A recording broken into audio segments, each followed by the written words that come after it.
Why thousands of people feel forced to travel abroad for better and cheaper dental work. We have people that are quoted for really what's essential work, £60,000. £60,000?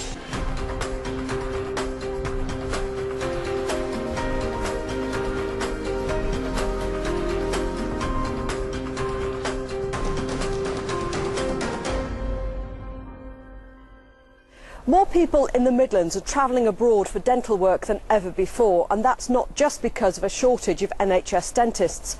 We've discovered real concerns that British dentists are opting for easier and cheaper treatment like extractions rather than doing what's best for the patient.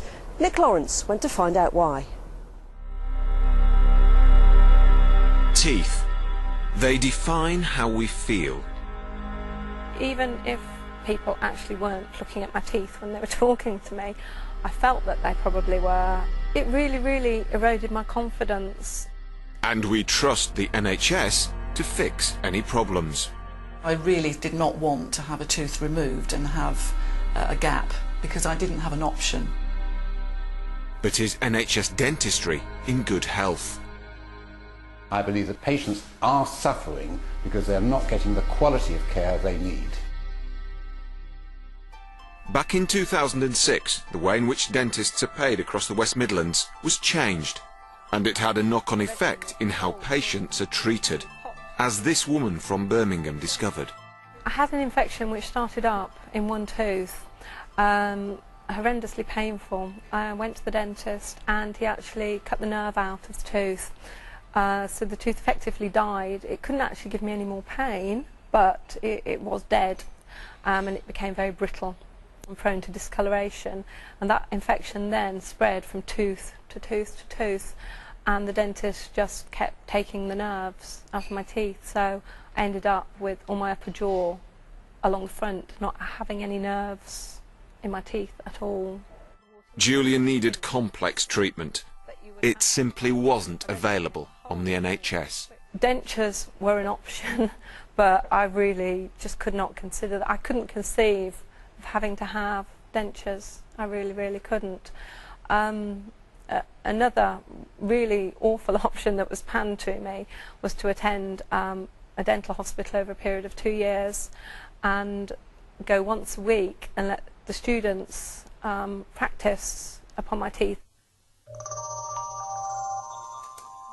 In fact, we discovered that since the introduction of the new NHS dental contract, there has been a big fall in the amount of complex treatments such as root canal work. But the number of tooth extractions has gone up. For some reason, dentists seem to be removing teeth rather than treating them. Could it be the new payment system? I visited this dentist in Birmingham to find out how dentists are paid. If you are undertaking a treatment, be it a difficult or easy root filling in this instance, but be it a 10-minute root filling or a 1-hour root filling, the time it takes to complete, you are getting paid the same amount of money. We've received no complaints about this dentist, and patients we've spoken to have nothing but praise for the treatment he provides. But the Patients Association is adamant that some dentists are not carrying out treatments they don't make money on. It costs them money to do complex treatment such as crowns and bridge work and root treatment. They're better off from a financial point of view, unfortunately, just doing simple extractions and dentures.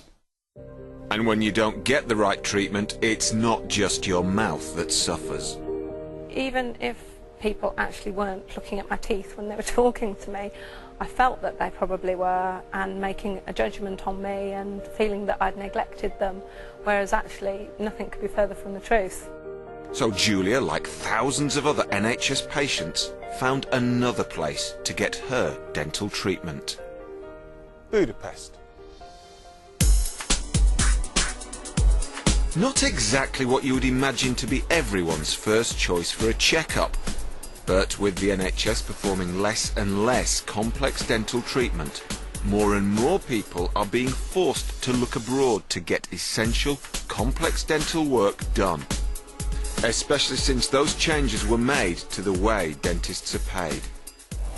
We discovered from the Office of National Statistics that since 2006, the number of people seeking treatment abroad has more than doubled. So much so that one agency now specialises in providing dental packages for disillusioned NHS patients. They have been very busy. We're certainly seeing growth year on year, and it hasn't slowed down, it hasn't stopped. You know, whether without the NHS contracts our business would now have levelled off, it's hard to say, but we've certainly seen things carry on picking up and picking up. And Simon had some unbelievable news about how much some UK dental work costs. We have people that are quoted for really what's essential work, you know, £60,000. £60,000? £60,000, and this is not cosmetic treatment, this is essential work that people need. Seriously, it's not uncommon, and that makes people look at different options. Julia was quoted over £20,000 by her dentist to have implants rather than dentures. In Budapest, the work was done for £6,000. But back in the West Midlands, 19 new NHS practices have opened since the introduction of the new dental contract. Is this likely to improve quality of care and stem the flow of people seeking treatment abroad? Unlikely, according to the Patients Association. I have a feeling that NHS dentistry in 10 years' time may just be a core service for basic treatment and extractions, and that would be very sad for the patients of this country. At the moment, patients haven't got a good future to look forward to as far as quality care in the NHS. Time to talk to the man responsible for the 2006 dental contract, the Chief Dental Officer. What about the drop in complex treatments since the introduction of that new contract? It's about looking at what you get paid at over a year. This is a contract value for a year to provide the right clinical treatment for your patients. And the fact that lots and lots and lots of this complex treatment is being provided clearly demonstrates that the dentist will do what's right for their patients. Although it's lower than it was than pre-2006. You've always got incentives in any system, and it's important to have the right incentives. And the right incentive now is to focus on prevention and to intervene less. Some treatments dentists would actually lose money on. Dentists are well paid, very clinically minded, very ethically minded people as a whole, and they will always act in the best interest of their patients. Last year, you say that they don't do the complex treatments, but there were 1 million crowns and bridges carried out by NHS dentists last year. I mean, to be honest, that's a meaningless figure because there's no context to it. I don't think 1 million crowns and bridges is a meaningless figure. But you need context for any figures. You could say 10, I mean, it doesn't really matter. What's the context? What's the context at which you're giving that figure? The dental profession as a whole, and dentists individually, will always act, the vast majority will always act in the best interest of their patients. Undoubtedly, most NHS dentists will act in the best interests of their patients. But that doesn't explain the massive increase in the number of people seeking complex treatment abroad. I think NHS dentistry at the moment is in a state of flux and turmoil, in that the aims of NHS dentistry, especially as far as quality of care, are not being met. What's your view of NHS dentistry now? I really don't have any faith in it, to be perfectly honest. I feel that on balance, it probably let me down. I can't actually find an NHS dentist for my 2 children. I have to pay private care for them, which I do because I want them to have good dentistry. So I really don't have much faith in it at all.